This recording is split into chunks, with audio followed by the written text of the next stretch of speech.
Vodafone Ghana Music Awards, 23rd edition. What do you have to say?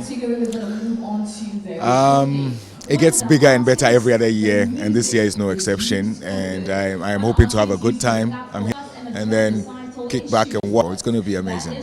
Performance, I'm not going to ask you any question about. I want you to tell me, for people who are here, for new artists who have been nominated for the first time, who are excited, in case they don't get to win, what would be your advice today? I advise them to pick up the pieces and keep it moving, because once you make it to the short list as a nominee, you're already a winner. Whoever takes the plaque home is just by virtue of votes. You have to know that, okay, so should somebody have more money than you and get to buy more credit for people to vote more for them than they did for you, you know that also plays a role, right?